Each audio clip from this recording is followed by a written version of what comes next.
Hello, everybody. Welcome to Meet Fit and Lean. If you're new, please hit that like and subscribe button. Well, today I'm talking about calories in versus calories out and your macros and why calories in and calories out is kind of a myth, folks. Yes, it is, because you see, folks, it's not really very accurate. It just isn't. And we can attest to that because I know from firsthand experience. I've been tracking my calories. I really have, not really paying attention to my macros as much, just the total calories I've been eating. And a lot of folks say, well, you're eating too much because you're not losing weight. But what I discovered was, folks, my caloric range was relatively decent, between 1,800 to 2,300 calories, depending on my activity. But I discovered that my macros were completely dreadful. In fact, too much sugar, a little bit too much everything. And even though I was eating healthy, about, I would say, 60% of my food was still junk food. I was eating too much junk food. And that's why it complicates the weight loss process. That's why, folks, calories in, calories out is a myth. It does not really matter what you're doing in terms of calories as much as what you're eating. Now, for a certain amount of people, a smattering of people, it doesn't matter what they eat. They could eat ding dongs all day long, eat those ding dongs and their Twinkies, and as long as they were on a caloric deficit, they'd lose weight. But for a majority of folks out there like myself, what you eat matters. Macro lives matter. Don't George Floyd yourself and eat fried chicken and watermelon all day.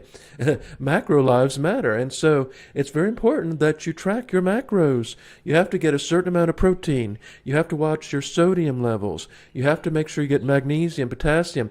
And that's very easy to do with these general food apps. I use LifeSource or something like that.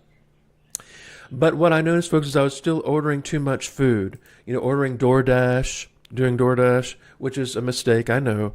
But sometimes when the help is in the kitchen, I don't want to disturb them, and I want to get some food, and I have to order food, and it's for sake of convenience. And you think, well, at least I'm ordering something like a French dip, so there's lots of protein in it.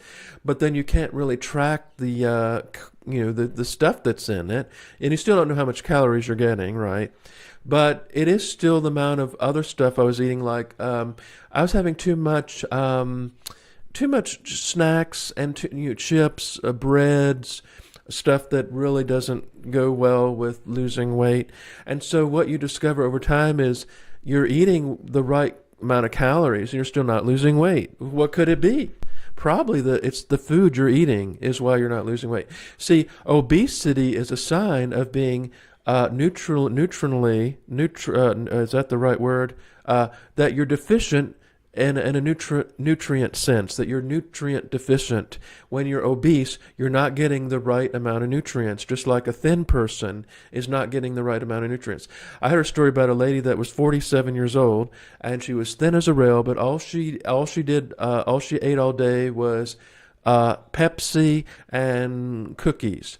And she was so skinny, but she had a stroke at age 47 because, because she was eating that food. And so really, I'm so tired of hearing about, oh, it's just, your calories, you're eating too much food. No, because you can be eating the right amount of calories and still not lose weight if you're not eating the right food. And now, the other exceptions too, folks, is like if you're an athlete or like a teenager who plays football and you're training like 4 or 5 hours a day or every other day, then you can get by with eating junk food because you'll burn it all off. You burn all that sugar, right? But if you're not doing that, if you're a sedentary person, and the average American is a sedentary person, I'm a sedentary person, yes.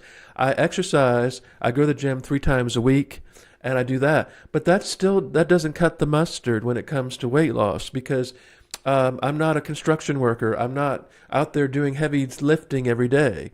So unless I'm doing that every day, I can't afford to eat like that. I can't afford to have chocolate or candy or stuff like that. I'm not a young person anymore, so I can't do that anyway. But so that's why people get confused. I think the calories in, calories out crowd will just tell you, oh, just eat whatever you want. And as long as you're in a caloric deficit, you'll lose weight. It just simply doesn't work that way, folks. It doesn't work that way. Our bodies are saying, F you.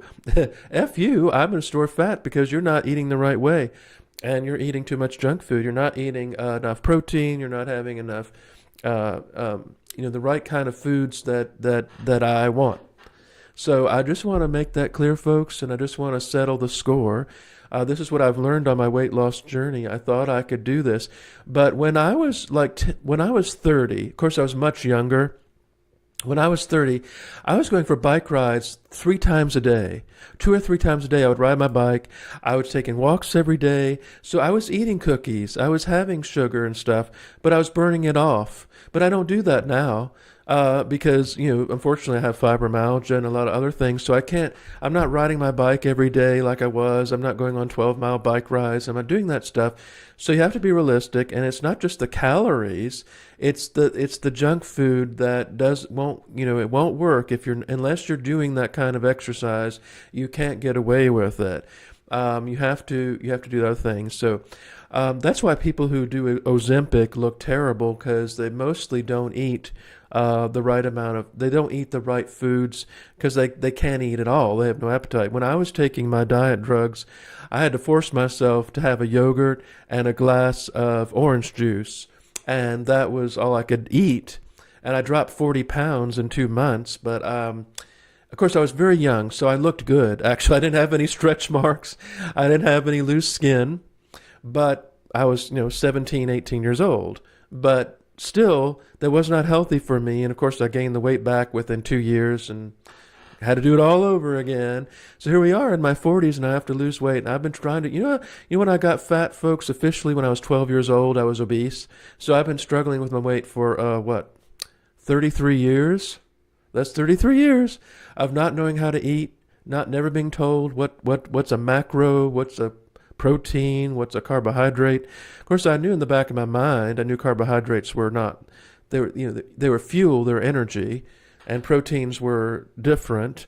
They were building blocks of life. But it's just this idea of calories in, calories out. I'm trying to fix everything. I realize that, yes, and people call me a glutton and everything. If they only knew how much I'm eating, they would know I'm not a glutton. I just don't eat the right food. I've been off my diet, and it's, I'm not young, so I can't afford to have cookies and stuff, and I'm not doing bike rides like I was when I was 30. I'm not doing that kind of exercise. I'm only doing weightlifting 2 or 3 times a week, and I'm only doing some cardio, maybe walking. So I have to be realistic, folks. Anyway, this calories in, calories out, sorry, it doesn't work. It's a myth. It's not the whole picture. So don't think you can cheat a bad diet. Don't think I'll just have 900 calories of cookies and think that you're going to be healthy, because it doesn't work, folks. Any bodybuilder will tell you cannot build a body on junk. Okay? So thank you all for watching. Go to my website at meanskeletonsplace.com. And remember, folks, say a prayer for someone special today. Bye-bye.